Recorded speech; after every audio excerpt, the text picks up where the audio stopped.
On this episode of the WildFed podcast. Without healthy systems in which humans are a part, the world is going to collapse. What we're really trying to do is save humanity. There's a fear that I have, particularly if we were to further democratize how we manage wildlife in the U.S., that I would lose my ability to participate in my ecosystem in the way that I like to. When hunters say that they are the primary funders of state wildlife management, they are absolutely right. But it's not conservation, it's not ecosystem health, it's management. It seems to me that we have a very good balance here in North America of rich game populations and are also recovering so many species as we learn to better manage those ecosystems. I love these moments where everything you think you know is so challenged fundamentally that it may just crumble and you have to rebuild something new. That's kind of one of the best parts of being alive.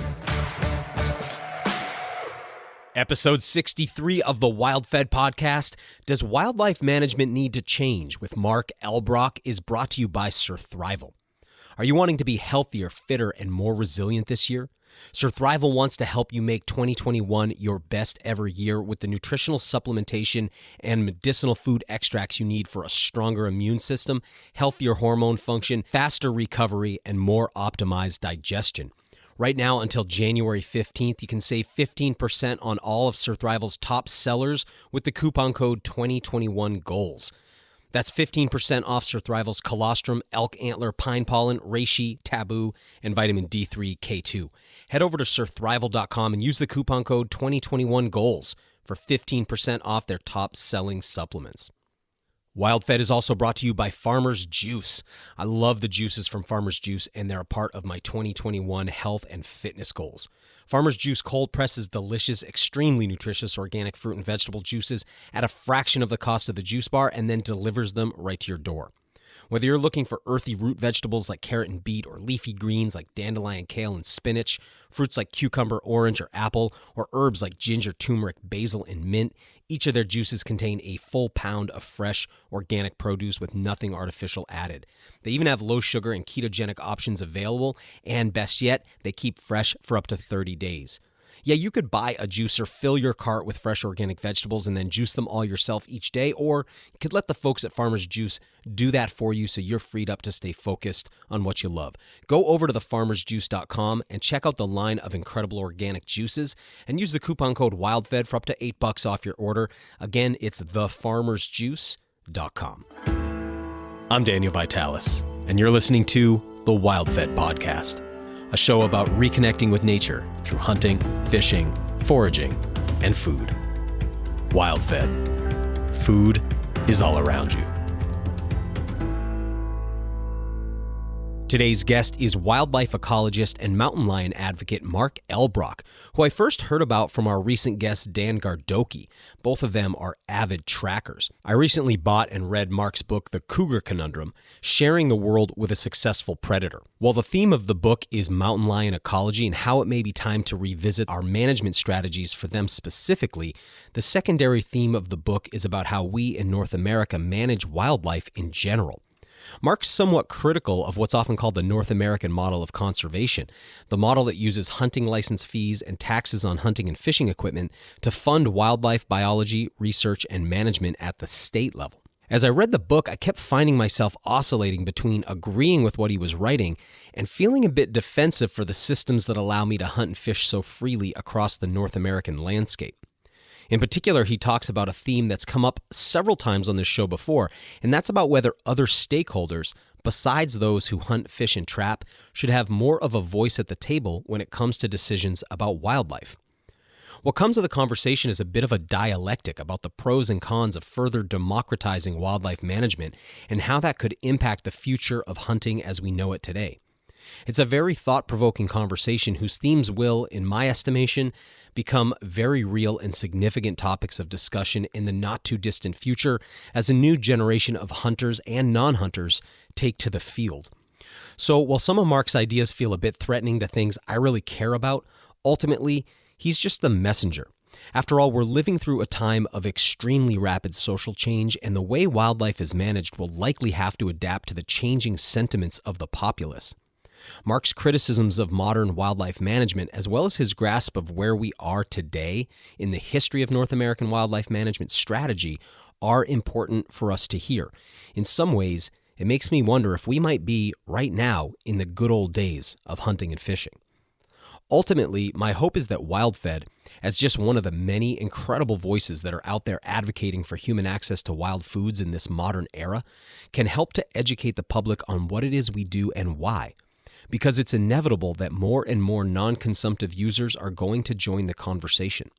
How we represent hunting, fishing, and even foraging is going to impact the way those folks view what we do now and in the future. Mark Elbroch, welcome to the show. Thanks for having me. Man, I recently read your book, The Cougar Conundrum, and looking forward to talking to you about that today.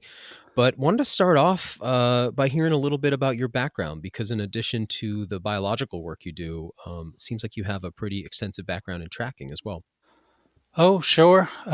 Certainly an interest. A bit about me. Let's think. Obsessed with wildlife since I was born. Have just tried to connect with our natural neighbors anyway. As I grew up, had a phenomenal naturalist grandfather and great uncle that played a big role in my early childhood and helping sort of fuel my interest in the natural world. And so grew up really in what I would call a sort of the tradition of a natural historian. And they were British, which actually does matter because England is more rooted in natural history than, say, a hunting-based natural history, because very few folks in England actually hunt.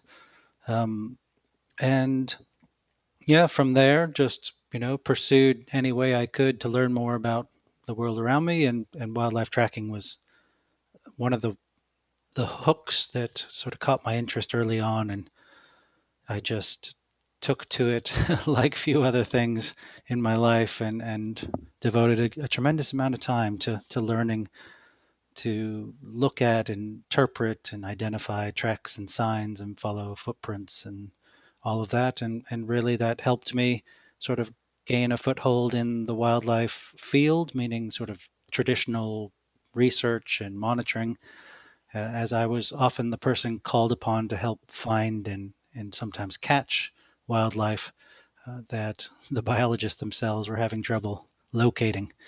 So that was a wonderful entry into that world, was to provide a skill. And then, over time, just realizing that it was a wonderful, I mean, I can emphasize this, I just so enjoyed those years of working on lots of projects, never knowing what I was going to do, catching this, catching that, but a growing interest inside me to have my own questions answered, rather than always sort of supporting the research interests of other people. So that, of course, led me back to graduate school, which I started when I was 35. Tell us about that, and what did you study, and then tell me about your work with Panthera. Sure. As I said, I kind of bounced among lots of projects as sort of a technician, and occasionally called something as fancy as a biologist. But, really I had no training in what data was, or how to look at data, or how to analyze it. And to me, that's I guess how I would define what an actual working biologist is it's someone who's not so much trained in the natural world, sadly, and that's something we could talk about. But what they do emphasize is training people in how to collect data, how to look at data, and how to analyze it, so that we can begin to understand our own biases, for instance, and kind of try to remove them, and actually just look quite plainly at what you have in front of you and what are the results if you do an analysis, etc. So how to collect data, how to analyze it, and how to present it. That's really the training of the traditional biologist. So I returned to school to get that. I studied mountain lions in Patagonia. It was a fantastic opportunity, and that's a long, circuitous story as well. But I ended up in Patagonia. And I just fell in love with that place. It's such a remarkable place in the world. And yeah, from there, went, even before I graduated, joined Panthera as a full-time staff, and now lead their mountain lion program. So we call it the Puma Program right now, but it's mountain lion, cougar, puma, whatever you want to call it. And sort of my job, if in a nutshell, is to sort of create and to caretake the conservation strategy for the species for our organization, with input from other members of Panthera. But, what are we going to do? Where are we going to work? Is it going to make a difference? That's the real question. What's the mission statement over there or the general mandate anyway, for Panthera? What is it that they do exactly, and how broad is that mandate? It Panthera is a global organization. We are primarily a group of scientists, so we're a science-based conservation organization. And our mission, I think, is being reworked right now. But in the past, we've always emphasized that we're really trying to protect the world's cats with the underlying larger mission of protecting the habitats and the ecosystems that sustain those cats. And I would even go further now and emphasize that what we're really trying to do is save humanity through our connection with cats and ecosystems, because without healthy systems in which humans are a part, the world is going to collapse, and as we know it, and certainly it'll sustain itself in some different way. But if we want to maintain the world as we know it today, with an integrated human population in ecosystems, and maintain any mental and ecological health at all, that we need to protect our wild places and our wild animals. There's some things that you've said already that I'm really eager to pick apart. I'll give you a little preview of that, but I want to take a few moments to talk about mountain lions before we get into the stuff, because I think it's going to end up becoming a big part of the conversation. I want to come back at some point to you talking about that hunting versus natural history culture, and I assume you're talking about sort of juxtaposing England and the United States.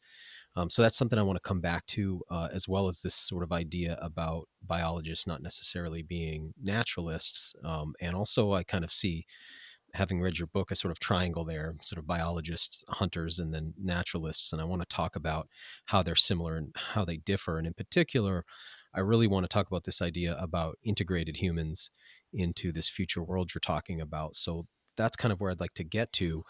But I'd like to, for the listener who is maybe not really up to speed on mountain lion life history and natural history and ecology, maybe you could sort of help us understand what led you to write this book, and I guess if you were going to give people a kind of a big picture briefing on the status of mountain lions right now in North America, Mesoamerica, South America, what would you tell them, and what do people need to know who, as lay people, just maybe don't know a lot about them, and probably never see them? Right. Okay. We'll try to summarize this as succinctly as I can. Mountain Well, take lions. your time. I'm not trying to make it Yeah. too succinct. What is a mountain lion? It's a large cat, and so there are 40 species of wild cats in the world, and mountain lion is one. It has the largest distribution of any terrestrial mammal in the Americas, and so historically went Wow. from sort of halfway up of Canada and the southernmost parts of Alaska, all the way down North America, stretching east to west coast, all the way through South America, stretching over its entirety, all the way to its southern tip. And because it has such a massive range, it is the Guinness World Book holder for most common names. And that's because it crossed so many cultures of people who, of course, had their own names for the animal. There was one summary done in 1960 that listed 84 common names, and there are no doubt more than that, because not every indigenous culture was included in that survey. But, it's got this vast range. What do you need to know about mountain lions? They are, I like to describe them as an animal somewhat caught in the middle. And this, I think, is really important to their ecology, is they often live in landscapes in which they are not the top of the food chain. The grizzly bear, the black bear, the gray wolf in particular, and jaguar are dominant in general over mountain lions. And so they're an apex predator, meaning they're they're a big cat. Some of them weigh as much as I do, and They're hunting large prey, deer and elk, and sometimes even moose and things like that. But yet they are kind of fit just under another carnivore. And that's important because I think it influences why they are the characters that they are. And so, what I would emphasize about mountain lions is that they are incredibly cautious. They're always sort of weighing the options, and their preference is non confrontation at every chance. And it is the rare encounter that turns ugly or negative between people and mountain lions or anything like that, because they are typically quite fearful and cautious around people and looking to escape. And so that's how I would describe them in general. They're, of course, curious and incredibly successful. The one word that is being used a lot now, but I use it myself, is resilient. Mountain lions, I mean, it is truly amazing the persecution they have suffered over the last centuries, and yet they have now rebounded in the West to numbers that, in some areas likely are more than they ever were before. And we can talk about why that might be. But, that they're now reclaiming parts of their former range. We wiped them out from about 2/3 of north of sort of Canada and the United States, and they are reclaiming that land as we speak. So it's a pretty amazing animal. Um, I'm just trying to think what other things to just summarize a bit about them for other Well, folks. actually, I do have a question that I wouldn't mind Yeah, if I could tuck a question in there. I live in the state of Maine, where the mountain lion was historically here, but of course has been extirpated for some time. And I really, by the way, enjoyed the part of your book where you talk about sightings on the East Coast, because it's just a never-ending topic of conversation out here. right. Every month I meet somebody who's seen one. No, I saw the tail. It was the big long tail. And I have an interesting story actually of I got a phone call once for a roadkill deer, and when I showed up, it was on someone's lawn. It wasn't a roadkill, but it was a predator kill, and Oh, it was a cat, and this is a big pregnant doe, and very little snow. And I just remember, these puncture marks on the neck where the deer had been bitten, and remember, I'm just thinking like a bobcat did this. We have lynx more north to us, but not so much down here. And just thinking like, I understand how people can arrive at this idea that they've seen mountain lions. I mean, it's easy to see how anecdote can spread. But anyway, so I live in this place where they've been extirpated. And I'm wondering if you could speak a little bit to, I guess, in general, you talked about the persecution of mountain lions, but there's been a persecution of predators in general. Of course, wolves, subject to probably more than any of the predators on the landscape in North America. The coyote, of course, too, sort of unsuccessfully, the grizzly bear, and the mountain lion. So could you speak to that a little bit for people who aren't aware historically of sort of how we got to this strange relationship that we have with predators on the landscape here? Because I think the subtitle of your book, Sharing the World with a Successful Predator, speaks to that in a sense that we haven't been right. particularly good at that here in North America. Oh, no. And it really is up to us. Um, Certainly. So the history, I think is fairly well known at this point. With the European arrival in North America, there was, quick exploitation of natural resources and everything from timber, which was being shipped back to Europe, to wildlife. And the local folks that arrived in North America were by no means great hunters.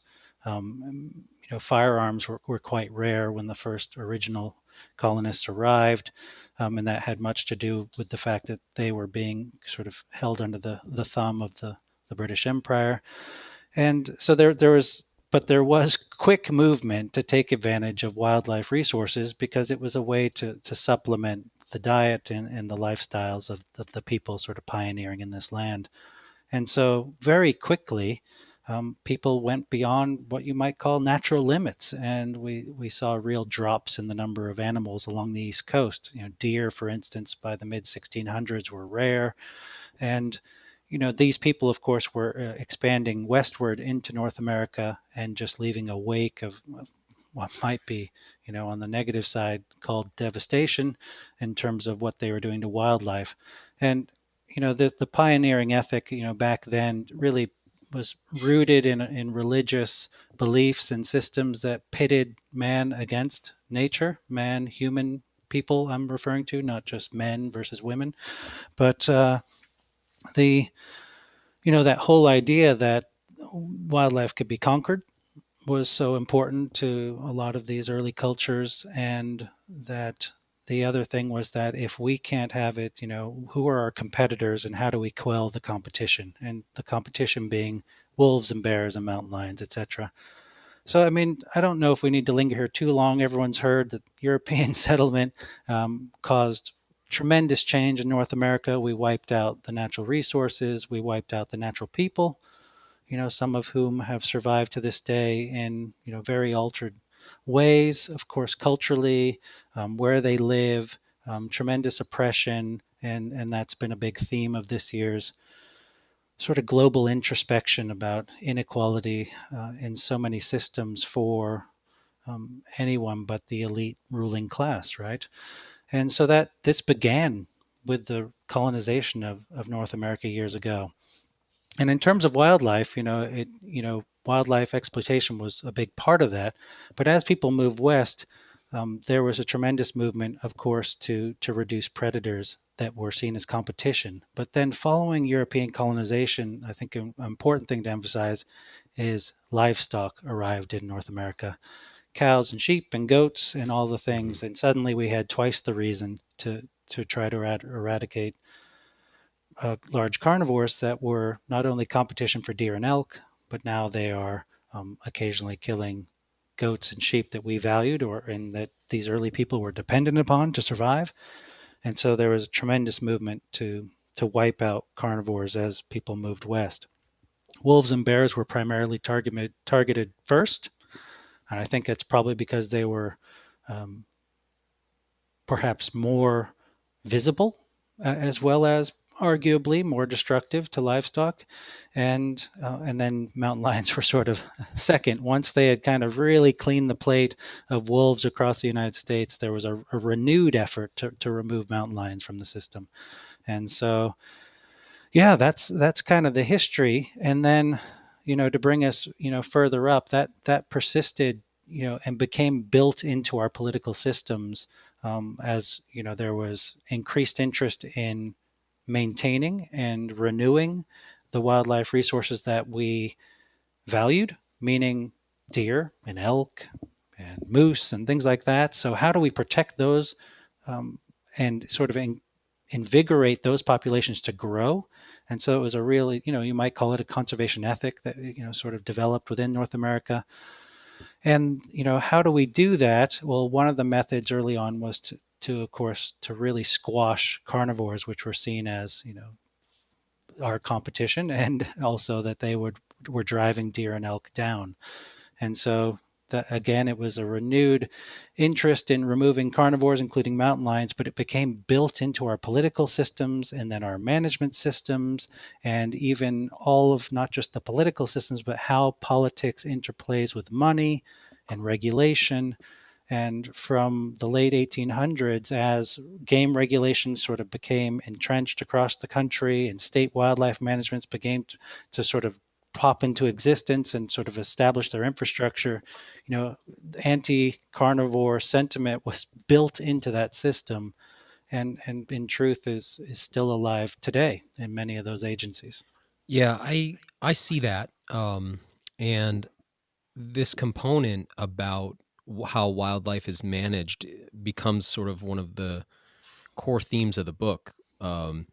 And I'll admit that reading it, there were times where I was very challenged by what you were writing. Thinking like, as a hunter, feeling at times I'd say, "Oh, okay, Mark's supportive of hunting," and then other times I'd be reading and I'd be like, "Man, it's like he doesn't like hunting," and then I'd be like, "Oh wait, no, he does again," and I'd be like, "Nah, I'm not sure he does."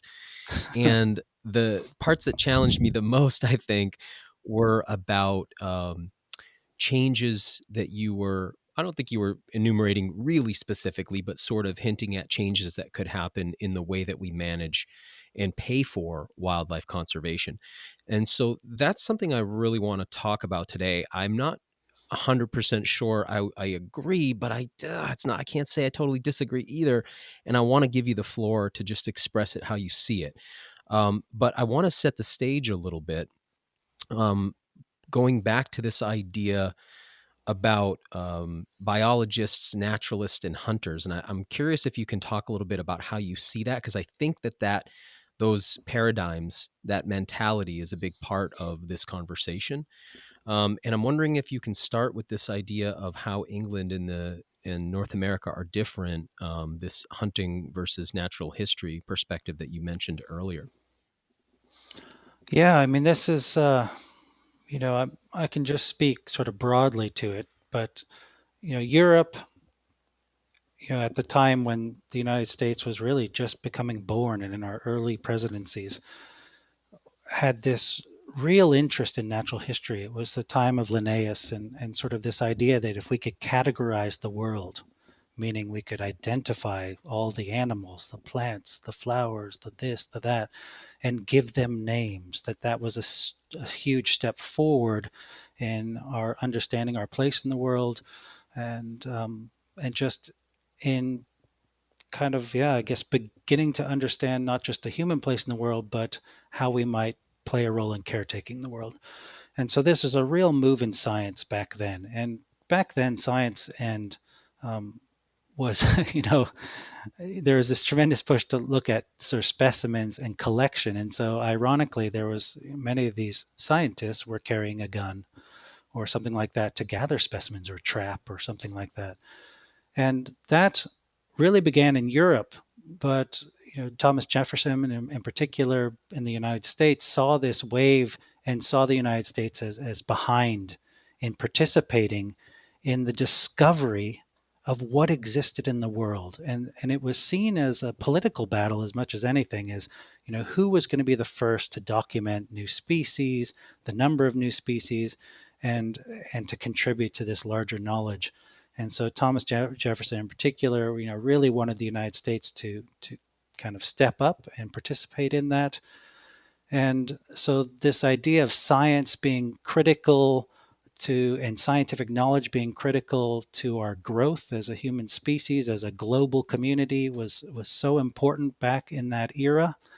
And for instance, Thomas Jefferson funded the Lewis and Clark expedition, which of course contributed tremendously to the specimens and our knowledge of the natural history of North America. But one could argue that was also just a remarkable hunting trip, right? That there was just endless animals killed as they explored westward across Yeah. the country. So I mean, it just depends on your perspective. But remember that people are always evolving. We're just changing what we think, what we do, and there's no judgment on what these folks did hundreds of years ago. We were just in a different place, right?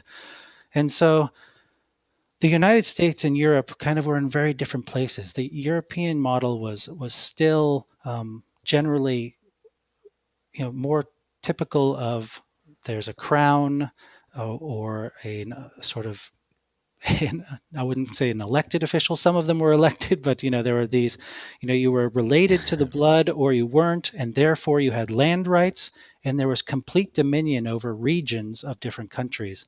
And within that region, one or very few folks had complete authority over all of its natural resources. And so they could dictate what people could and could not do on those lands. And from an early, time period, hundreds and hundreds of years ago, people were not allowed to pull from the natural resources from the lands which they did not own. They worked on those lands, they contributed to those lands, but they did not own them. All ownership was generally a single family, right? That was passed down genetically. It was not an elected official. And so that was the European model. And so for that reason, hunting was never allowed to be something done by the common people for hundreds and hundreds and hundreds of years. And so even today, the relics or the sort of what's come out of that process is that it's very hard to get a firearm in England, for instance. You have to go through tremendous training and workshops, and then where you are allowed to hunt and what you are allowed to do with that meat is so governed by these very old and archaic rules and regulations and protocols associated with sort of the view of who owns wildlife in certain parts of the country. The United States took a very, very different tact, and in many ways it was a direct response to the Crown's approach in England. They wanted to be different. They wanted to rebel against England. We fought the British. We kicked them out.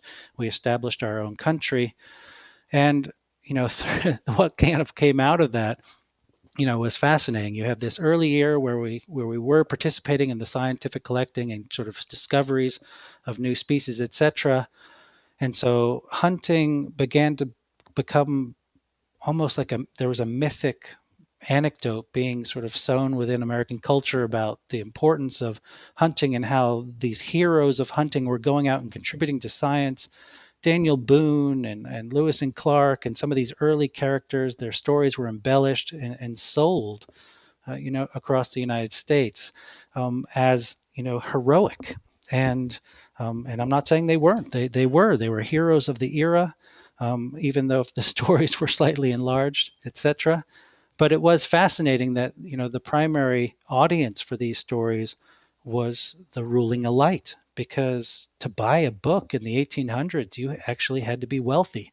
And so folks, who were to read it were people like young little Teddy Roosevelt, who was from a wealthy family in the East Coast, growing up just absorbing the stories of Daniel Boone and others, and dreaming about being one of these heroes that takes on the American West, hunting to survive as well as to contribute to America's society, America's growth.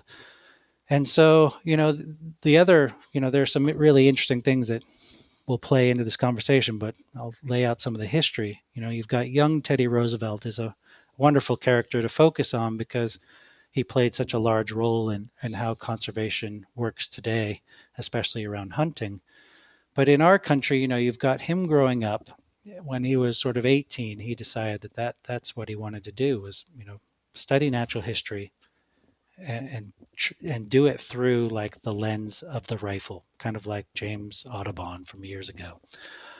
And he spent time with some super influential people, George Bird Grinnell being really a key one, because he's sort of the person who implanted in young Teddy's head that the ideal model for growing a wildlife management in the United States would be one that was based on a business model, so that we recognize these wildlife resources as something that are important, and that the constituents that want to take wildlife resources would be seen as clients, and that the management of these resources, they would be viewed as the sort of the organization, if you will, the business that would serve this clientele that wanted to access and utilize wildlife resources. So that kind of happened very early in Teddy's, sort of education as he was at Harvard, and then just beyond that, taking his initial hunting forays in which he quite literally slaughtered thousands of animals all over the world. And then, interesting enough, this is a man who played a vital role in really fighting to defend natural history knowledge in the United States. Around the turn of the century, it's one of the things that I used to read quite a bit about. So we're talking about the turn into the 20th century, so 1900, when there was this huge movement that was later labeled the Nature Fakers movement in the United States.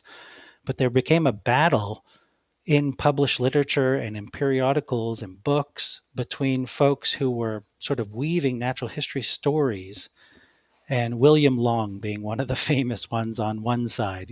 For instance, I'll just share a brief anecdote to give you a flavor of what the stuff he would write about. He wrote about a woodcock that he had seen, a bird that had broken its leg. And he said it went over to the mud, and this is this is supposed to be fact. This is his observations of what actually happened. And he watched the Okay. bird Okay. mix the mud and build itself a cast and set its leg so that it would heal. And so this is the kind Okay. of stuff he was writing and publishing in natural history books. And that's just one little story. They're endless. They're a wonderful read if you've got a good sense of humor about it. And so there was a time in the early 1900s when suddenly William Long and others of that flavor were now being delivered to school children as their education in natural history. And it was Teddy Roosevelt who fought very hard from a position of power, of course, as he became president, to stop that literature being spread among school children because he felt that the heart of what made good hunting, what good stewardship, what good wildlife governance was natural history knowledge. And that meant accurate natural history knowledge. None of this, nature faker stuff where people were making stuff up. So I'm just trying to give you a well-rounded look at this man. He's a man of ironies, a man of wealth who grew up in a wealthy situation, who digested the stories of the time because he was wealthy and could afford books, raised in the best schools, sent to Harvard, mentored by George Bird Grinnell in the business model of wildlife, emerging in the era where there's a real movement to establish the first solid nationwide wildlife management programs, both at the federal governance level, but as well as many states initiating their state wildlife programs for the first time, and even more importantly, were for the first time enforcing game regulation. Many established decades earlier, but there was just no power behind them, so people just did whatever they want. And it began to redefine hunting in our country. So hunting has such an amazing history in the United States. It was sort of poo-pooed at the very start when colonists arrived. It was like the lowest of the low, hunted to sustain themselves. Then there was a rejuvenation and a sort of weaving of a mythology around hunting to promote it through the American Revolution, because those who had hunting history often had firearm experience, and there was a whole part of the American Revolution led by folks who began to wear, buckskin shirts. It was actually they're part of their uniform because it marked them as these sort of trapper hunter folks who had pioneered their own lives in the world, and they were influential in winning the American Revolution. And so they were elevated as heroes who were, quote, hunters. And so hunting kind of got this flavor, and then it was part of adventure with Daniel Boone and Lewis and Clark and all of that era. And so, the young Americans of the time in the mid 1800s, and as Teddy Roosevelt was born, were just absorbing this sort of mythology and heroism attached to hunting. And then, as he grows up, we start recognizing that the elk, the deer, many wildlife populations are failing. We are not taking care of them. We are devastating wildlife across North America, and people rally. And by people, I mean politicians with political clout, white men who like to shoot things, got together and said, we got to do something. We need to save our tradition. We need to redefine hunting. We need to establish a real conservation ethic. And so they succeeded. It was an amazing movement, and cannot be underemphasized how important it was to regaining and rebuilding some of the North American wildlife that we celebrate today. But as part of that, Teddy Roosevelt and a team of others did a few things. One, they redefined hunting. They said hunting for food is not good. That hunting, what they called these, game hunters, or, hunting just to put food on your plate, that was bad. That is not okay. And that generally was unregulated. So they wanted to stop that. They also wanted to stop But what they this was called market. interwoven with the market, right, as well? Yep. So That would then have there been was the interwoven market with the market hunters. hunt at that Yeah. time?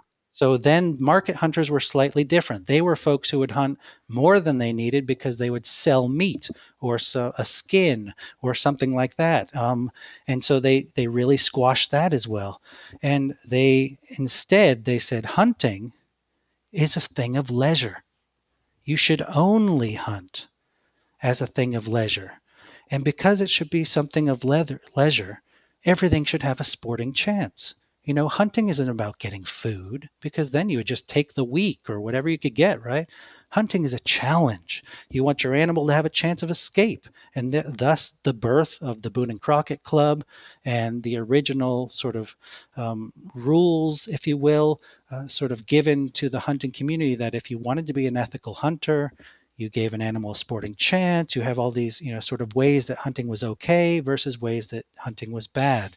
And of course, just like right now in the United States, it was the same 100, 150 years ago. There was a group of people who might be described as advocates, who were really anti-hunting, anti-oppression of animals, anti-killing animals, all of those folks as well.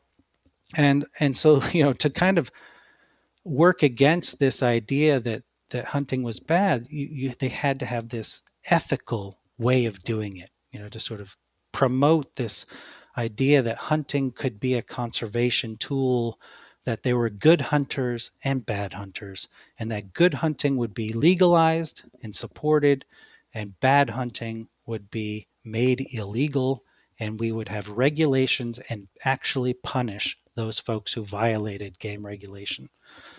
And I would just close that little sort of speech by saying, that it was an amazing time. You did have deer and elk and many populations of game species and other wildlife as well, just on the brink. We were driving them to nothing, grinding them into the ground. And it was because of the regulation of hunting and killing that we were able to bring these species back. And I would just emphasize one point, because I want to speak against the propaganda that is so persistent even today. Hunting did not save North American wildlife as much as hunters, and I'm speaking broadly because I myself am a hunter, but in general, hunters, like to promote this idea that hunters are the greatest conservationists. And it was through the placing limits on hunting, on controlling hunters, that led to the bringing back of North American wildlife populations. Not because of hunting, it was by limiting hunting. And that's a really different narrative than one that is often promoted today. But it was amazing. And I do want to emphasize that as well. Again, this is a totally different era. I didn't live 150 years ago, and so I don't really know what it was like, of course. But 100 plus years ago, Teddy Roosevelt takes office, quickly becomes the president, and has the political clout of the most powerful position in the United States, and really is able to take some of these doctrines that were created as the Boone and Crockett Club among sort of his political friends and alike, and make them much stronger and make them more adopted across our country. And it was an incredible era. They really did turn around deer populations and elk populations, etc. But remember that part of that mission was destroying predators. And so, in the early 1900s, we were still, mountain lions were vermin. We're still, California, for instance, had 5 full-time cat hunters. The local livestock associations, states, there was federal money, all of these people paying people who would kill mountain lions and other carnivores across the landscape. And, it was only through the evolution through that period, and we'll get to, how that birthed things like the Pitman Robertson Act and things like that. And then there was this ecological enlightenment that occurred sort of in the mid 1900s, which, some of the poster names that you are no doubt familiar with, like Aldo Leopold, who was an avid hunter, changed in the mid-career. Suddenly he was no longer anti-wolf, and that he was pro-wolf. Rachel Carson really speaking to sort of the influence of human impacts on ecosystem health. And we began to actually think of systems rather than individual species. So, you've got the late 1800s and early 1900s where we're just focused on the deer or elk or some other critter, right? We want to make sure there's enough of them so that we can hunt them forever. Instead, we start looking at ecosystem health. And that's a radical revolution in terms of thinking and how we might manage wildlife. The last thing I would just add, And what because year I would know, you say, what decade is this what decade is this that kind of thinking starts to go from individual species to a more of a systems approach? Like what era is this, do yeah, you it think? was sort of slow over the 1920s, 30s, and 40s. By 1950, Okay. it was starting to, and not only is it happening in the United States, it's happening around the world. And that's pretty a remarkable thing. It's a global movement, suddenly, and this understanding of ecological enlightenment. The last thing I wanted to point out about the Teddy Roosevelt era, which, again, um, because where we started was try to contrast this with the European model or the British model, was the core value of hunters in Teddy Roosevelt's time was natural history knowledge. That was all they promoted. A good hunter was essentially the same thing as someone who understood the natural world, who valued it, who watched it, who observed it. And so look at Teddy Roosevelt's own writing. He was obsessed with natural history knowledge. And I talk about him a lot because he was obsessed with mountain lions, funny enough, and took a real interest in the species. And he fought very hard to dispel what he considered mythology about the species. And the last thing I really want to hammer home is that in rebellion to the British model, Teddy Roosevelt and his team, or his era, we'll say, I'm just using his name as sort of a point person representing a larger group of people in movement. They said, we don't want to be like England. We don't want a single person to be in charge of wildlife and wildlife resources. And so even though they initially squashed the common people hunting for food, pot hunters and market hunters, and it looked like they were really moving towards only having hunting be part of the ruling elite of the United States, just like it was in Europe, they actually followed that up with another movement in which they wanted to democratize hunting and make it available to anybody and everyone with the interest. And that was part of the public lands movement, creating actual places where anybody who wanted to partake in legal hunting had the opportunity to do so. And so they turned around. They started by squashing common people and then built a system to ensure that hunting was always available to anybody, regardless of station, who wanted to participate. And that is in true contrast to the British model. And so today, as part of American culture, anyone can hunt.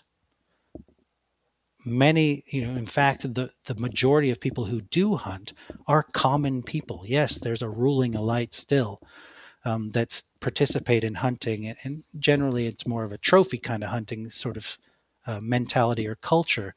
But there's a huge mass of people that hunt for food, or for enjoyment, or as their activity that with what they do with their families. And that was also born of this Teddy Roosevelt era. At the end of his presidency, what really came out of that, this public lands and democratizing hunting for the common people, still holds today as well. And that again, pretty amazing turn of events, and so different than the British model. I'll stop talking for a This while is because I've been a while. really helpful. Yeah. Well, it's very helpful, Mark, to get this big picture overview of how this has played out, especially to see the way sentiments have changed so much. We're in an era now where if you hunt and it's not for food, that's quite frowned upon. So it's really Exactly. interesting to hear about a time where it was the opposite. And obviously, this leisure style hunting and fair chase and all of that, we're looking at what I think what that sounds like to me is what we'd call trophy hunting today, which is now, like I said, sort of seen disdainfully. I'm wondering if you can bring us from where we left off up to the Pitman Robertson Act, and then maybe we can kind of come up to the present. And I'd like to talk a little bit. You give a nice, succinct summary of Stephen Kellert's work, looking at naturalistic hunters, utilitarian hunters and dominionistic hunters. So I'd like to sort of work our way up to the present and how we sort of see the hunting community, the community of hunters today, because ultimately I'd like to get to where you and I can talk a little bit about the legacy of human hunting from, our deep antiquity to sort of maybe what it was like in North America with the indigenous folks here pre-contact, to where we are today, to where you see it's heading in the future. Because I left your book kind of, I really wanting to talk to you about how you relate to hunting today and where you see it fitting into the future. As somebody who hunts, I do hunt for food, so I guess in that way I'm a utilitarian hunter. But for me, it's a very spiritual and naturalistic practice, as it's for Right. me a way to integrate with the landscape. And there's a fear that I have, particularly if we were to further democratize how we manage wildlife in the U.S., that we could lose that I would lose my ability to participate in my ecosystem in the way that I like to. So I would like to come there, but let's kind of pick up where you left off and bring us up to the Pitman Robertson Act, and Yeah. then where does it go from there? Yeah. Important to bring this up. We'll get right back to the show in a moment, but first, you've been listening to the WildFed podcast, but have you seen the WildFed TV show? Starting Monday, January 4th, WildFed will be airing on the Outdoor Channel. That's right, our season premiere will be Monday, January the 4th at 7 p.m. Season 1 has now been expanded to 10 episodes, so if you've seen the original 8 episodes, there's now 2 new shows for you to check out. We'll be on the air Mondays at 7 p.m. Eastern and 11 p.m. Eastern, and on some Saturdays as well. And in Canada, we'll be airing on the Sportsman's Channel Tuesdays at 8 p.m. Eastern. If you've got cable or you can get access to it, please check us out starting January 4th. And let the Outdoor Channel know that you love the show by adding to the ratings and leaving comments on their Facebook and Instagram accounts. I'll be hosting some social media live streams for the Outdoor Channel as shows start airing, so be sure to follow WildFed on social media or subscribe to our bi-monthly newsletter, The Subsistence. We'll keep you notified about those live streams. Thanks again for all your incredible support in 2020, and we hope you'll be following along on the Outdoor Channel in 2021. Now, back to the show. Definitely let's get back to your fear, because fear is a motivational tool and a button that politicians and others can press to get you to do certain things and believe certain things. So that's really, I'm glad you brought that up. But let's go back to Pitman Robertson. So I honestly view it as kind of the crowning jewel of the era of Teddy Roosevelt and all of those folks who participated back then. Because now, by the time Pitman Robertson Act was passed in 1937, Teddy Roosevelt, of course, had long since not been president.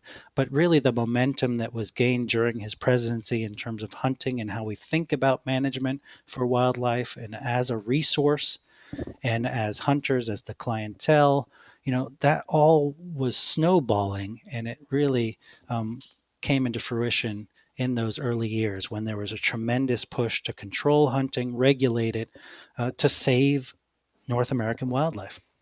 And the Pitman-Robertson Act is absolutely amazing. If for folks who haven't heard of this, it's sometimes called the PR Act or the Pitman-Roberts, or you hear all these sort of slang versions of it. But, it truly is one of the more remarkable pieces of legislation to pass in the United States for a couple of reasons. And this is not to undermine the Endangered Species Act, the Clean Waters Act, which are, absolutely incredible pieces of legislation, representative of the progressive thinking in the United States as compared to many countries around the world. But in its own right, it deserves a spotlight.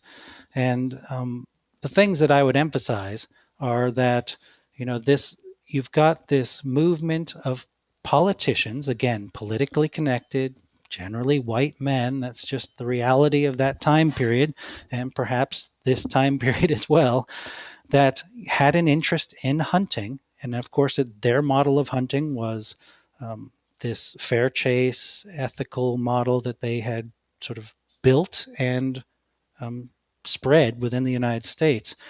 They recognized that wildlife were in trouble. They recognized that they valued some of that wildlife and that they wanted to bring it back. and they've thought, how are we going to do this? Well, we need money to do it. How do we bring money to the table? Well, let's actually look at some ways of leveraging federal funds that are sustainable for all time. And what they did, in short, is they redirected an existing excise tax on firearms and munitions.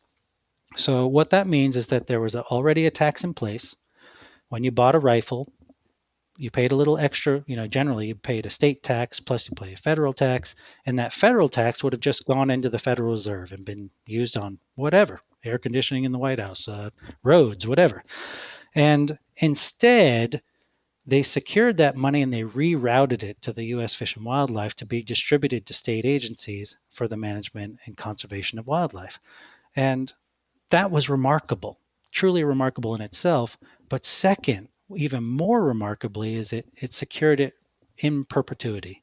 So often many of these types of legislations allow money to be rerouted for a purpose, but if there's money left over or the purpose isn't met or something, it gets taken away again. This actually saved it forever, which is, truly remarkable. And, a couple of things I'd emphasize there. This was not a new tax. Many folks, unfortunately, the propaganda today around Pitman Robertson is that this act was a voluntary contribution of hunters to conservation. No, it was a redirection of an existing tax. Hunters paid no more for their rifle the day before versus the day after they bought, when the act was enacted. And this is not to undermine its conservation value. This is just we need to be rooted in facts because set the record straight. Yeah, set the record straight. It's still amazing. It's still one of the most powerful pieces of legislation guiding North American wildlife management today. But it is not a voluntary contribution on the parts of hunters. So what it does, and it has changed a few times since, is it taxes not just firearms and munitions. Today it's an 11% tax. It taxes handguns as well now, 10%, and as well as all archery equipment, which is 11% at this current standing. And, it might change with time. And it produces $300 to $400 million of revenue every year, which is distributed to state agencies that meet certain requirements, and one of which is to match those funds by at least 25%, thus increasing its value tremendously. And they have to commit that 25% and all the Pitman Robertson money they receive is spent for certain programs. They can't just spend it as they like. It can't go to state, road infrastructure, for instance. It has to go to the conservation of wildlife. And it can go to all wildlife. It doesn't have to just be deer and elk. These are all amazing, remarkable things.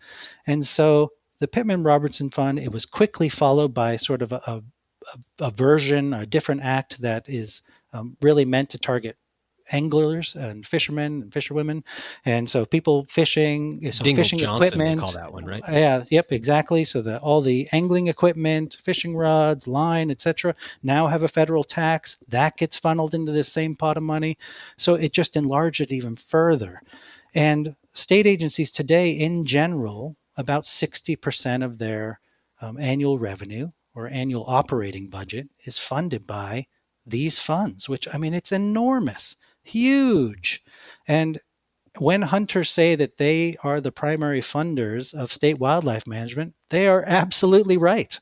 Without question, between the Pitman Robertson and paying for licenses and hunting stamps and all of this stuff, licenses meaning the piece of paper for folks who don't hunt that allows you to harvest an animal or to kill an animal for whatever purpose you want. There are rules about it, but I'm just saying if you're a trophy hunter versus someone hunting for food, those things all cost money.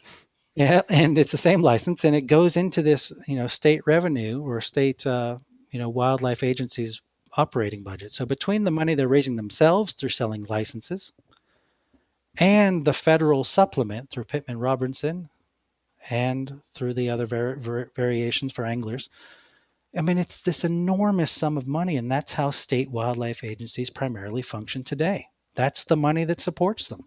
And it's always been that way. It was built that way. And again, it goes back to that Teddy Roosevelt era, to George Bird Grinnell, who said, think of it as a business model. So here you are of state wildlife management agencies who receive money from a federal supplement, which is a redirected excise tax from munitions, firearms, etc., which are generally hunters and non-hunters, because people buy guns and bullets and all this stuff I was for, going to say a huge number yeah, of the a huge amount of the ammunition and firearms that are sold are sold into sporting and tactical communities and have nothing to do with hunting at all. And nothing to do. so that Exactly. the ability to get that tax on there, I think I often bring this up. I think that I've never heard a nuanced gun control argument where that was brought up. So we hear the emotional side of the two arguments, but we never hear anybody say, hey, if we are going to move forward with banning certain types of firearms or certain types of ammunition, we're going to need to recover the federal funds that go to wildlife. I mean, I've just never heard that mentioned Right. by anyone, which I find really strange, because I wouldn't be surprised to find out that the number of non-hunting arms and ammunition is nearly equivalent, if not beyond, that what goes into hunting. I completely agree. Completely agree. It's only half of NRA members claim to hunt, as an example. And yeah, there are folks, who just like shooting, who like collecting guns, have no interest in actually hunting wildlife. So absolutely right. So you've got all this money going in, but again, just hammering home that the agency's perspective, it's built on funds provided by hunters and anglers, and therefore views hunters and anglers as their constituents, as a business model does, and therefore it has impacted how state wildlife management has developed, how it operates today, and what it does on the landscape, with the realization that its money is tied to hunting and angling and hunters and anglers, and keeping those people not just happy, but making sure that they have opportunity to hunt and angle, because without it, that whole entire system built on a financial system of hunting and angling falls apart. And that, brings us Can I to the ask, point where we are before we go today. further, Yeah. can I Okay, so I'd like to ask you this question, and then I want to hear your critiques of the system as it exists today and some changes that you would tweak if you could, or maybe overhaul. But looking at the rest of the world, the fact that we have, despite the many problems and despite the conservation issues we have and the extirpation issues that we've experienced and still are experiencing, it seems to me that we have a very good balance here in North America of rich game populations, with tremendous opportunities for hunting and fishing participation, and are also recovering so many species as we learn to better manage those ecosystems. So, in general, I would, aside from if we were looking at traditional peoples, indigenous peoples who hunted and gathered on their landscapes, of course, their populations were much smaller, the game was much richer, and they were very sustainable on the landscape. But as far as, you know, I guess, hierarchical civilizations that have existed, do you think there's ever been a game management system as functional as the one we have that we call the North American model? Is there anything comparable? Has there ever been anything comparable, or do you think that while it could be better, it's sort of the peak of what we've yet experienced? It's an interesting question. I mean, it's obviously driven by your own perspective too. And I think that, there's good argument for that. This is one of the most advanced, developed management systems ever to have existed. But the word I would highlight that you used and I just used is management. It's not coexistence, it's not conservation, Correct. Yeah. it's not Hmm. ecosystem health, it's management. And I believe that we have a very refined understanding of maintaining sustainable yield in terms of deer and elk. It's something that we as a culture have learned to do very well. And as you said, we've got incredibly rich numbers of many game species which we value, and the opportunity that goes with it for hunters and anglers. The one thing that you said that I would disagree with is we're actually in an era of unprecedented conservation crisis in terms of the number of species needing conservation attention and support is just skyrocketing. Many of them, many people have never heard of because they're tiny fish or butterflies or whatever. And so even though our deer and elk are doing thriving, sometimes overpopulated in areas, we have more diversity of species in greater need of conservation. And because of the way the system's set up, the financial support to do the conservation work to support them is lacking, largely lacking. And so how do we bring and sort of spread our resources to include the conservation of a more diverse system? And of course, what again I would like to promote is ecosystem health. And the one thing I would, Yeah. if I could just say one more thing is, and it's amusing to me to hear that, you said, you're going through the book and just as I can imagine that regardless of one's perspective, they did the same thing. Like a wildlife advocate would do this, a hunter would do this. Like, is he pro hunting? Is he pro advocacy? Is he against advocacy? Is he against hunting? And that's actually what I wanted to do. That was my goal, was to get a book that just tried to be fairly blunt. It's clearly my opinions, but I backed it up with as much fact and research as I could.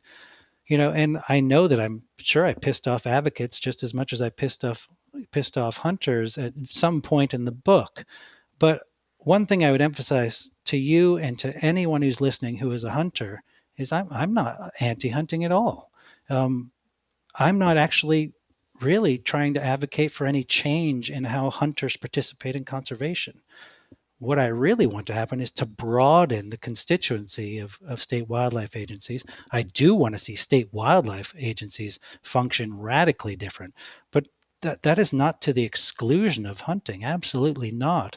Hunters are really doing what they should be doing, which is participating in the management and conservation of wildlife species in North America, more so than non-hunters. We can get there too. So, I just want to set that tone, quickly, because I don't want to go down a road in which you think I'm anti a group of people or participating in a certain activity. That's not the case. If we can get into nuanced things like trophy hunting, yeah, I'm anti-trophy hunting. But people who hunt for food and all of that, absolutely. I mean, I'm one of those people myself, and I support those activities. What I want to see is that you get to continue to do exactly what you love to do and feel that is important to you because you believe in locally sourced food and healthy living and participating in your ecosystem, but so that the person who lives next door to you who is not a hunter also feels invested and that they too are provided the equal opportunity to participate in decision making about wildlife conservation and ecosystem health in our country. That's what I would like us to move towards. So I really agree with what you're saying. I want to be clear about that.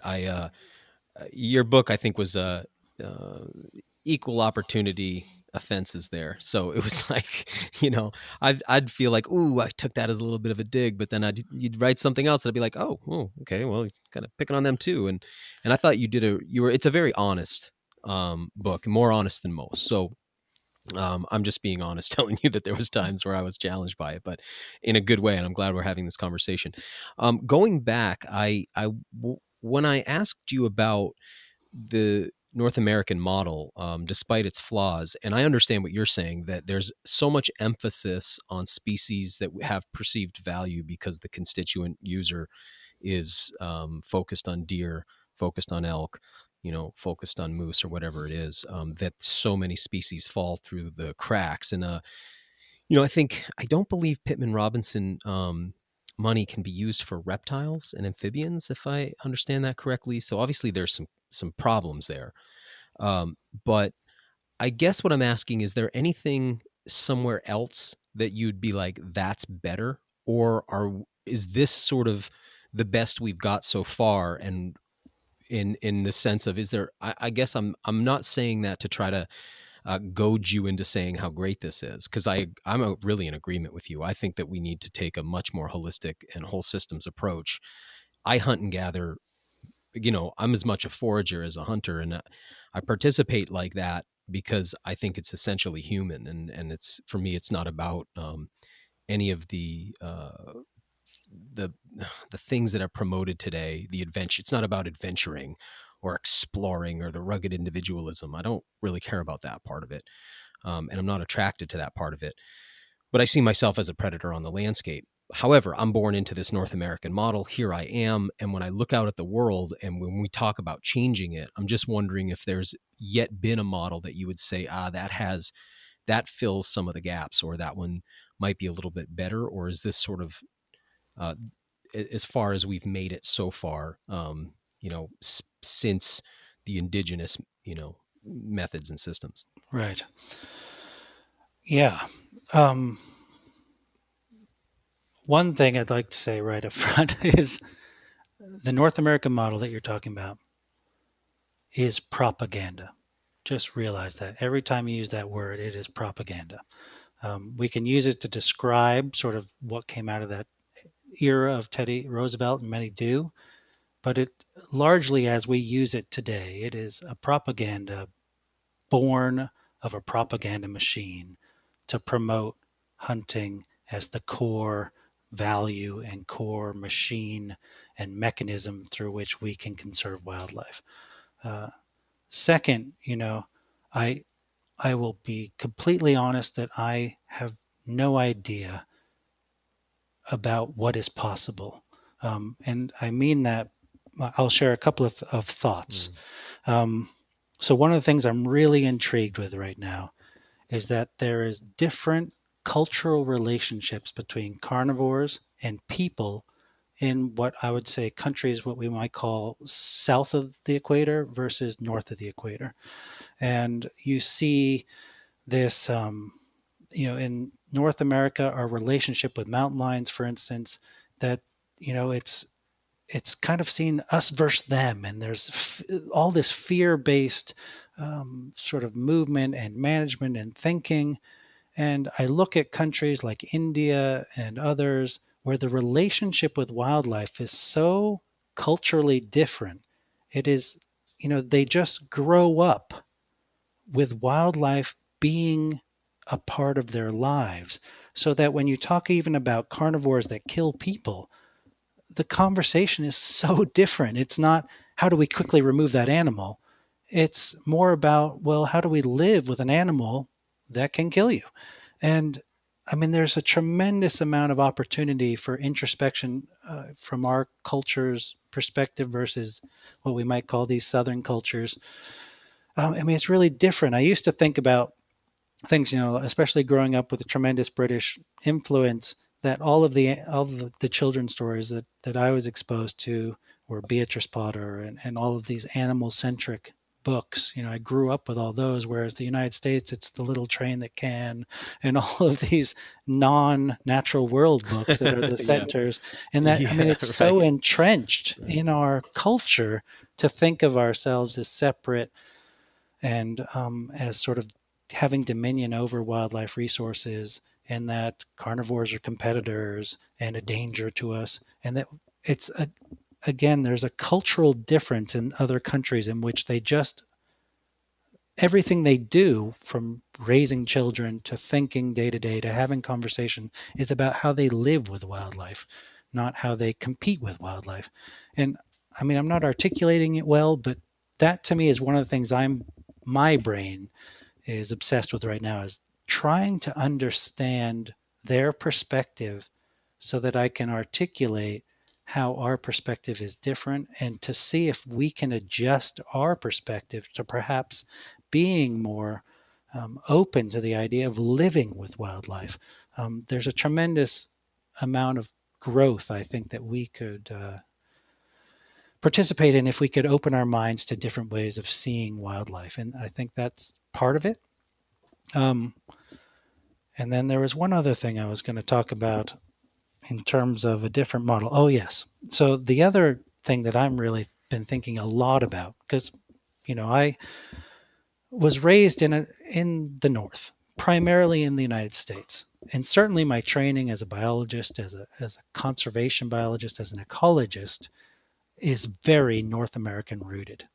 And one of the things we promote in the United States, tremendous amount, really in the United States and Canada and many other northern countries, is what now is being called fortress conservation or fortress ecology. And it's this idea that, the best way to protect a place or a section of a place or wildlife in a place is to build a fence around it.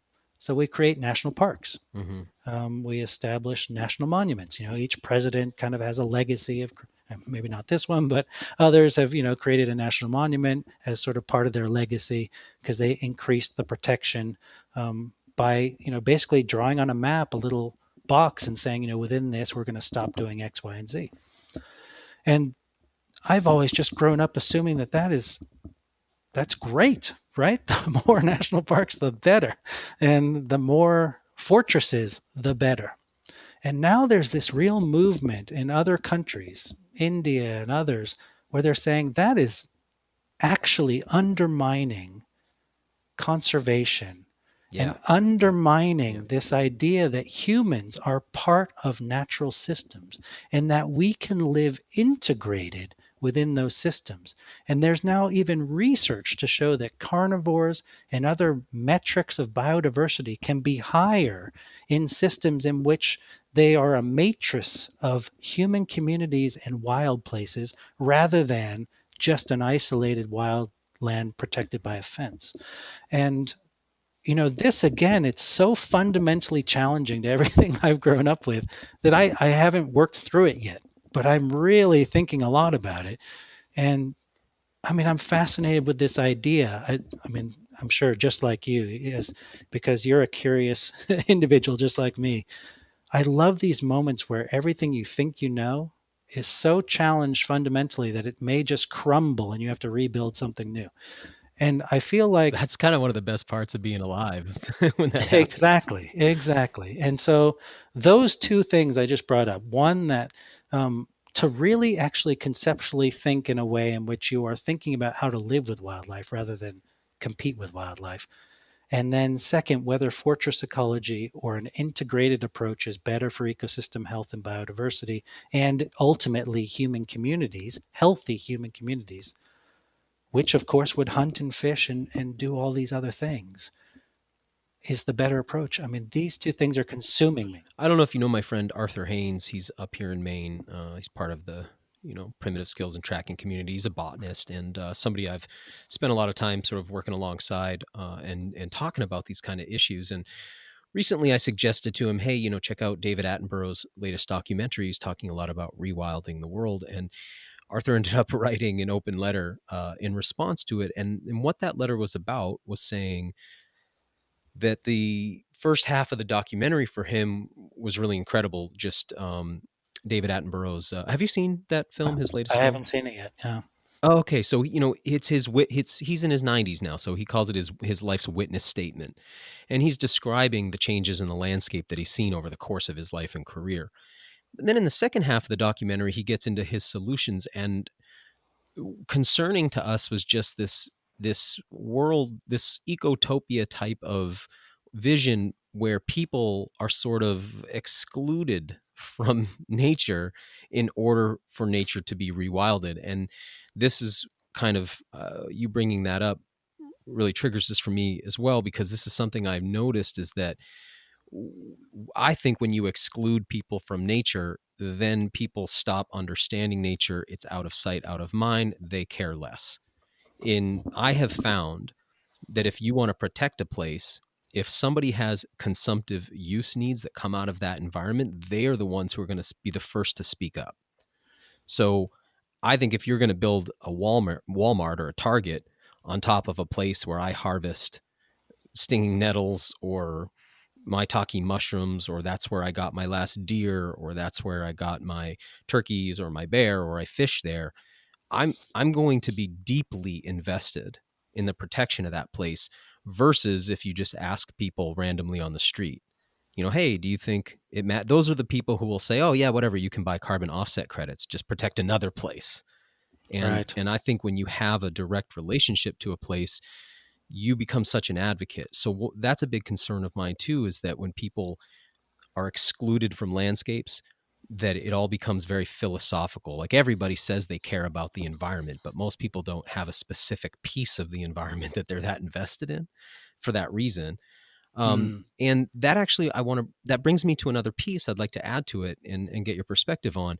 As we talk about broadening the constituency of the fish and game departments, and I see that happening in Maine here. I just interviewed our new commissioner, who is the first female commissioner. She's bringing a lot of changes to the department, and amazing person. And one of the things she's doing is incorporating a lot more of the recreational users and seeing them as stakeholders in this in a way that they haven't necessarily been seen before.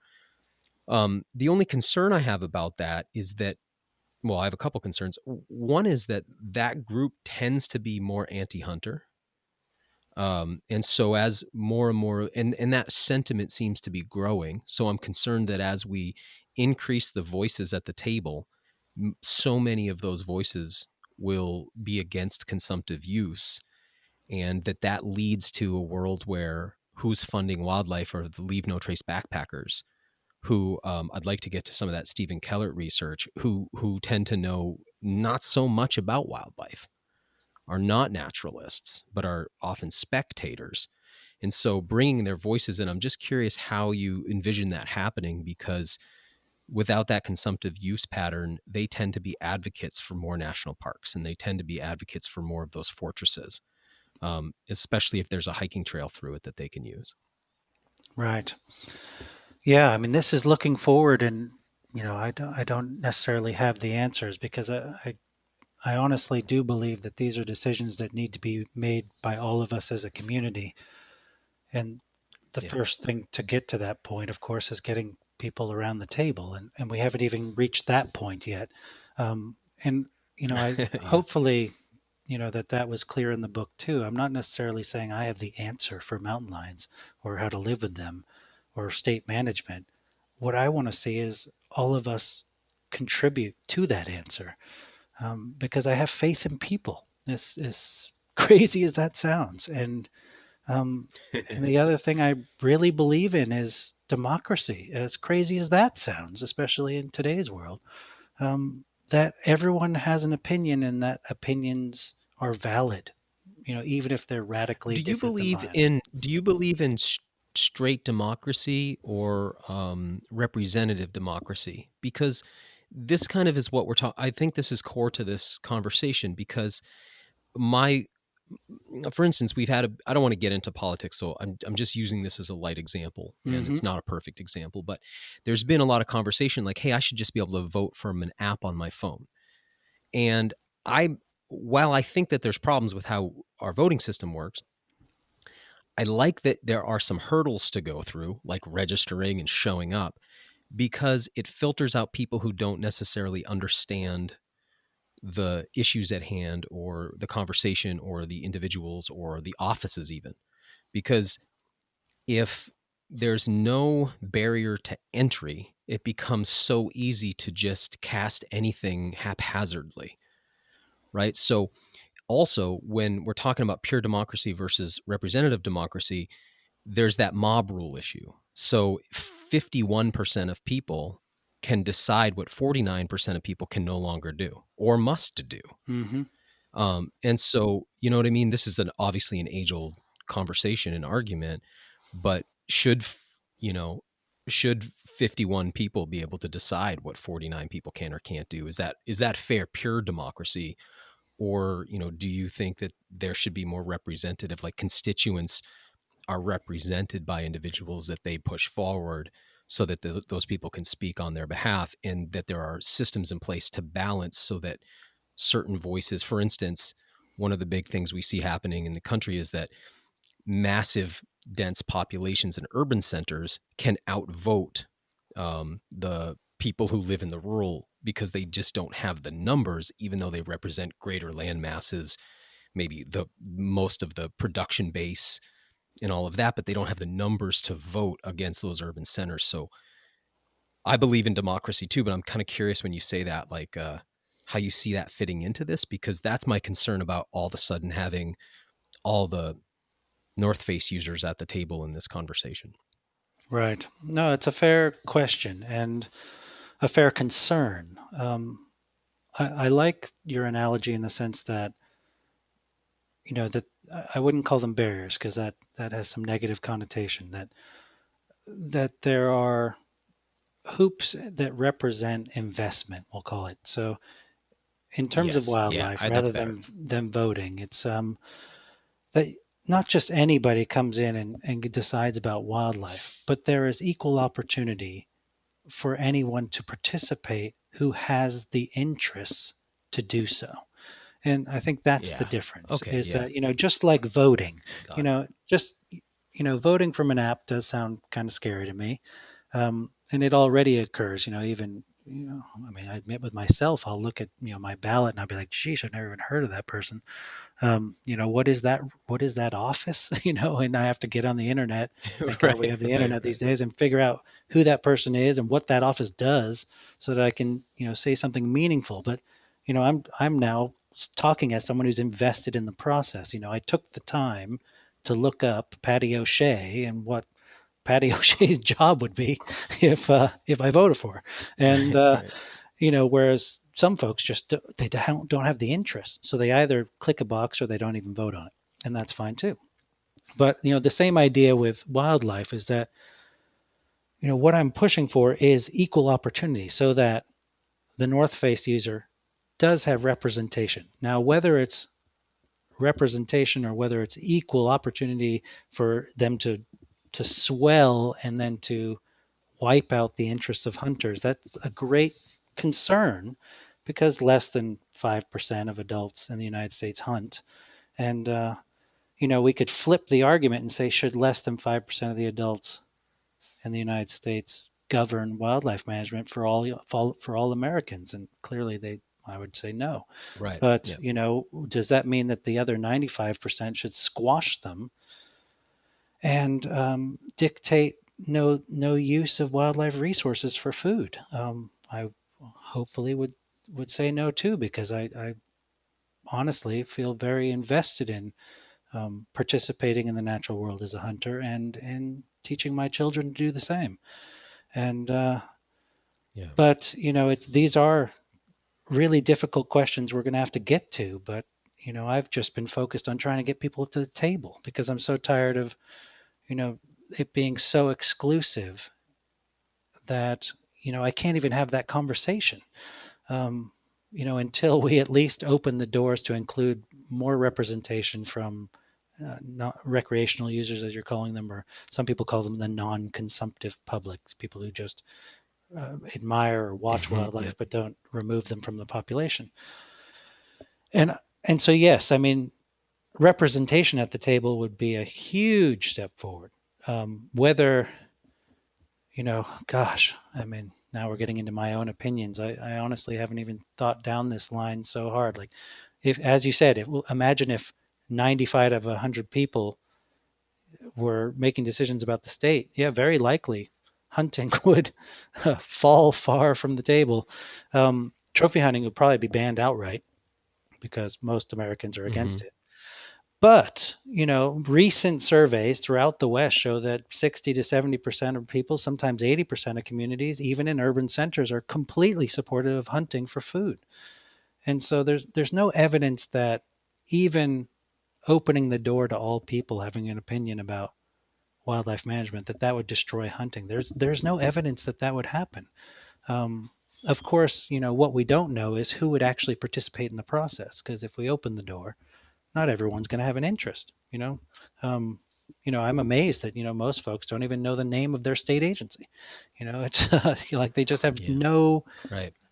they have no concept of how wildlife management occurs in this country, and no interest.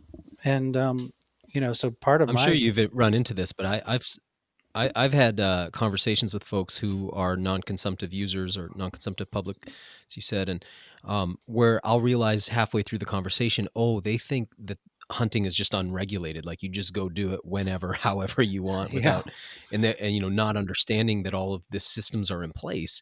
And I think it's a tragedy that they have. Because it's not like they're being excluded from the conversation as no, much as they are not participating in the conversation. And right. some of that's from a lack of people informing them that they have the voice and that these agencies are here. But like anybody can go buy a hunting license, they don't have to hunt, and they can now, Exactly. they're part of this game. And it's I actually tell a something. lot of Yeah. non-hunters, like, hey, if you want to participate, buy a hunting license, get a duck stamp. Yeah, no, I tell them the exact same thing because it puts you on the email list. You hear about all the public comment periods. You hear about the meetings. That the best thing they can do is just buy a hunting license and participate. And then they've contributed money towards a state agency that is generally in desperate need of financial support to have any chance of success in all of their myriad conservation management issues. Um, so absolutely. So I mean, these are all really important conversations to move us forward.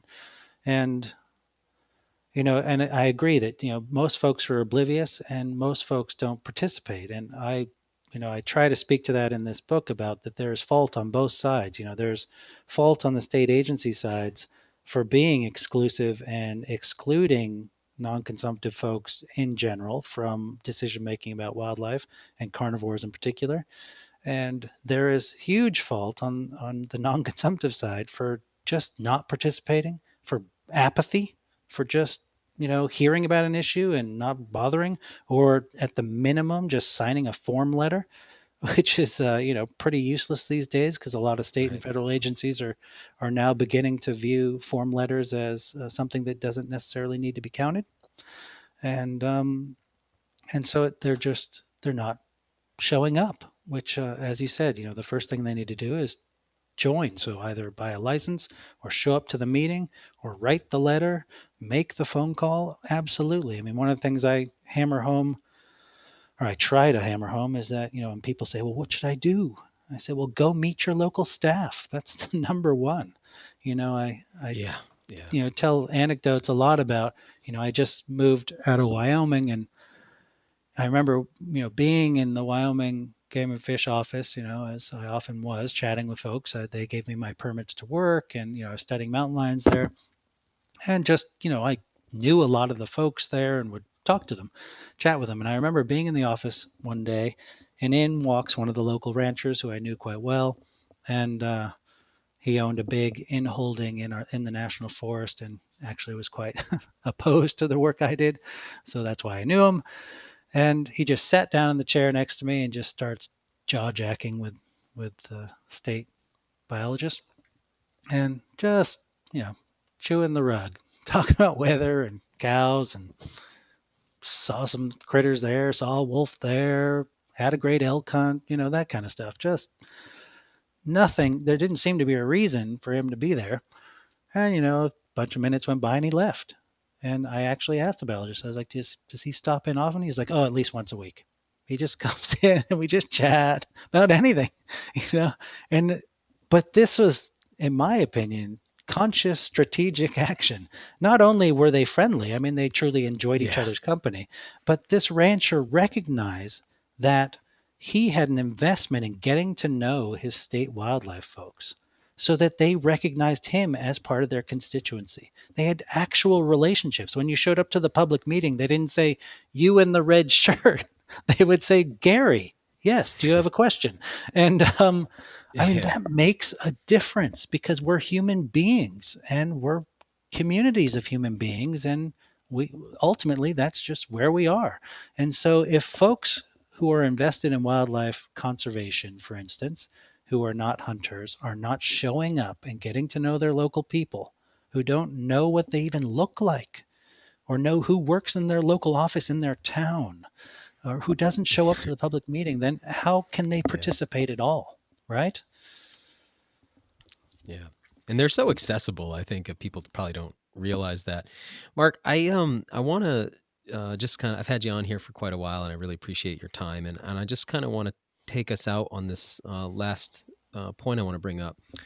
Um, I keep mentioning Stephen Kellert's work because you brought it up in your book, and Yeah. it was really nice to go back and read some of that, in this idea of looking at the different kinds of hunters. And Ah, you yes. as a hunter, myself as a hunter, I think we probably both consider ourselves what he called naturalistic hunters. And one of the issues that I've seen in all of this is that the from the outside, a lot of times hunters are just viewed as hunters.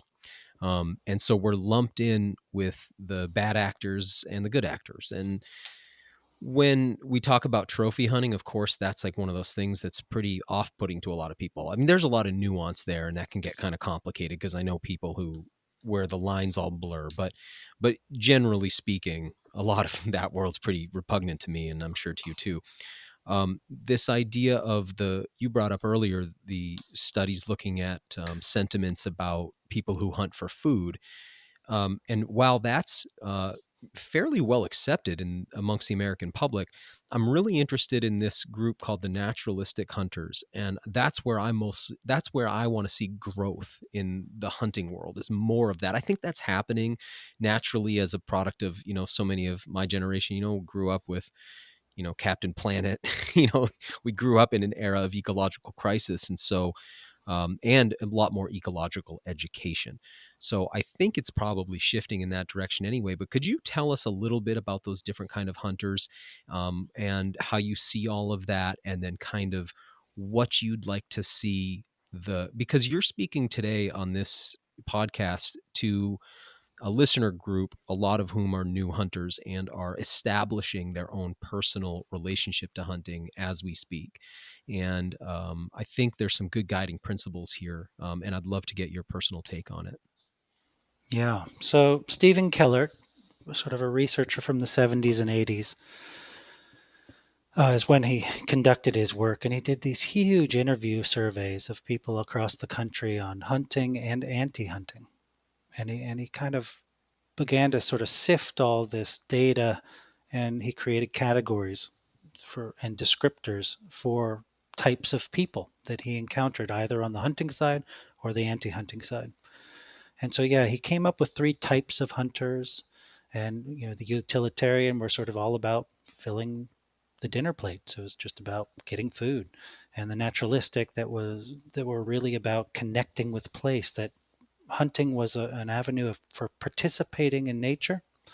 It was, to use one word, spiritual, that there was a real connection between the hunter and the process of hunting and the wildlife around them. And then there were the folks who might be more like trophy hunters today that, just are all about, really showing that they have prowess with weapons. They're super competitive. They view wildlife as, sort of just nothing important, that it's more about just shooting and killing. And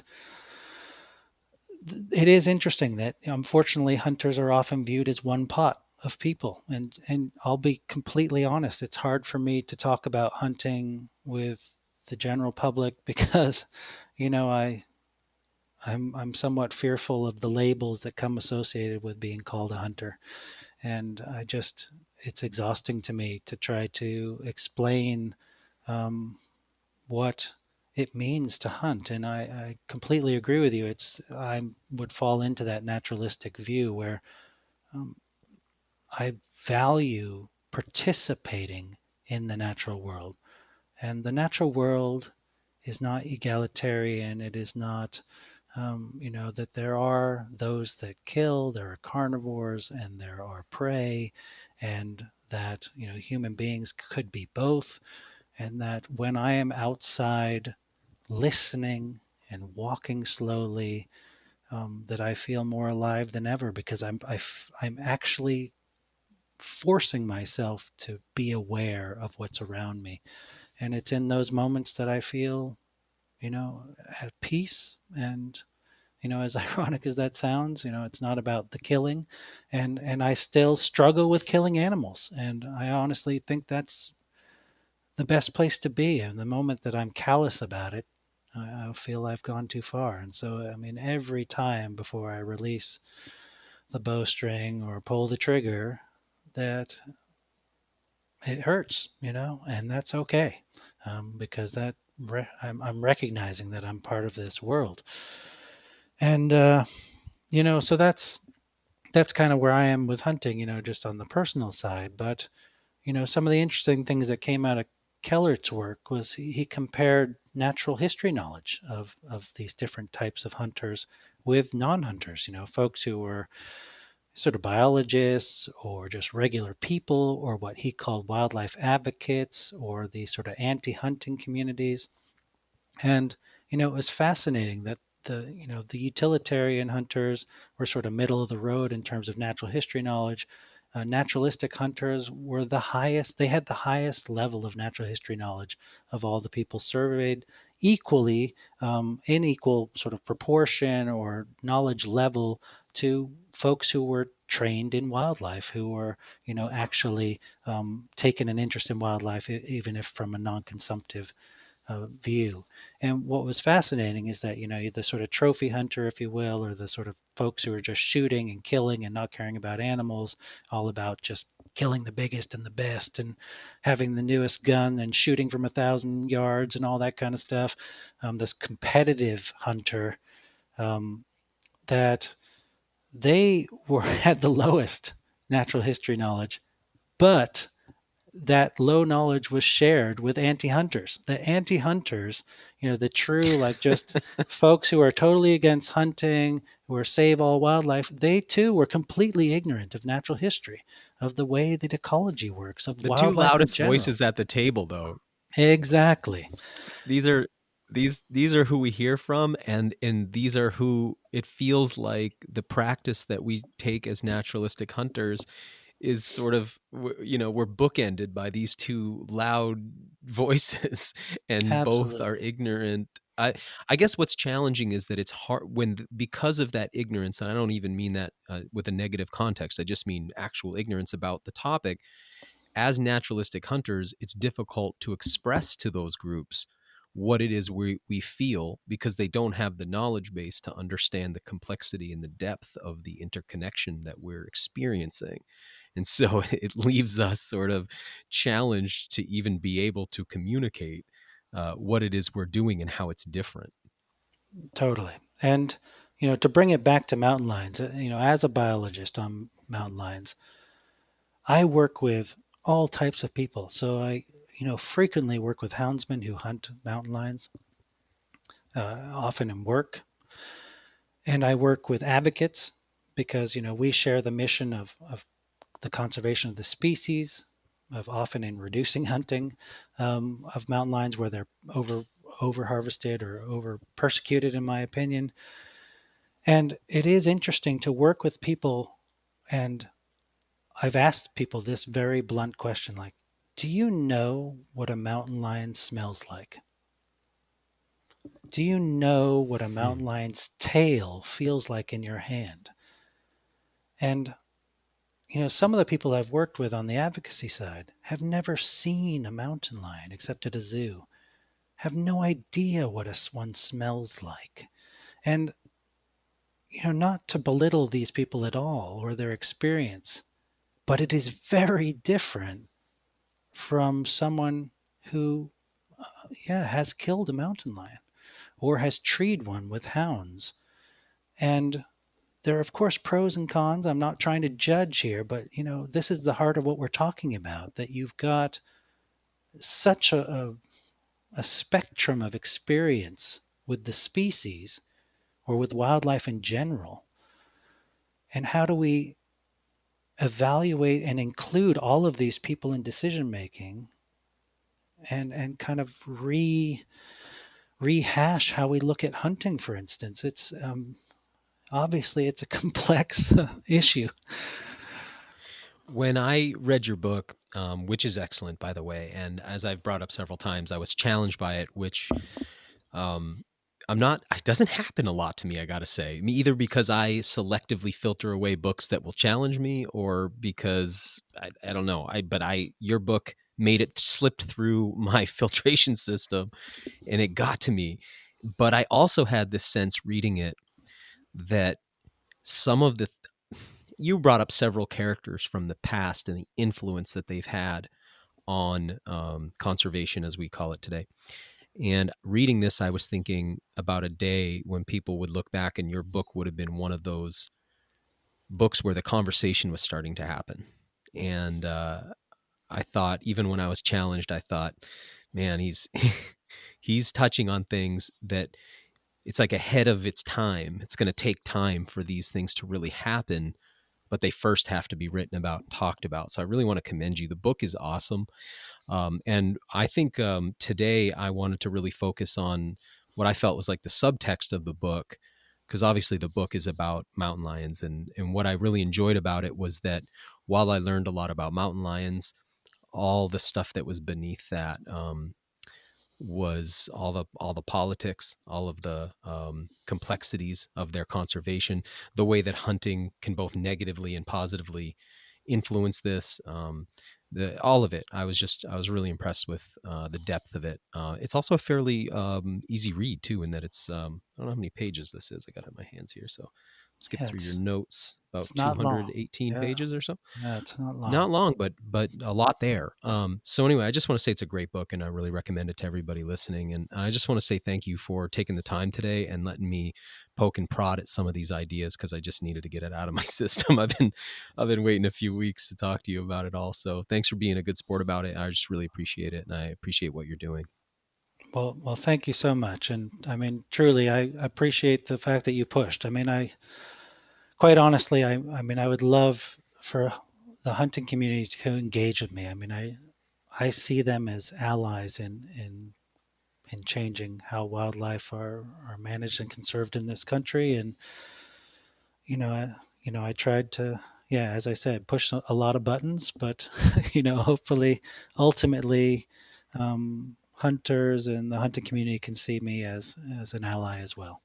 Yeah, you did a good job of that. I never threw the book down. You never got me. I never got too hot under the collar. So that, I think it was artfully done. You're anywhere you like to send people to get your books, and anywhere on social media you'd like to promote. And of course, we'll put notes for that in the show. We'll have all those links in the show notes. Sure. The book is available, well, on any online bookstore. Certainly it's helpful to ask your local bookstore to order books. It's wonderful because sometimes they'll order an extra and put it on the shelf. It's always wonderful. But in terms of where to keep in touch, I do maintain a Facebook page for our work through Panthera. And so it's the Panthera Puma Program. And, we try to update it with kind of our current research, and you can just reach me through that, send me a message through that page. It takes a while. I don't check it all the time, but I'll get there. Panthera has a website, panthera.org. It's just like the heavy metal band back in the day. Well, that was Panthera, but it's similar. PANTHERA.org. And you can contact me through the main office, but I'm super approachable if you ever want to write. If I take a while, please forgive me. I sometimes get buried, but I'll get there. Mark, thanks so much for your time today. Thank you. I appreciate it. Thanks for listening to the WildFed podcast. You can help us grow this show by subscribing and leaving us a rating and review. It ensures better rankings and more advertiser interest, which translates directly into better shows, more awesome guests, and a constant stream of fresh, new content. Have a question you'd like answered on the show, or a hunting, fishing, or foraging trip you'd like to host us on? Email us at info@wild-fed.com. And be sure to visit our website, wild-fed.com, to check out the WildFed video show and store. WildFed. Food is all around you.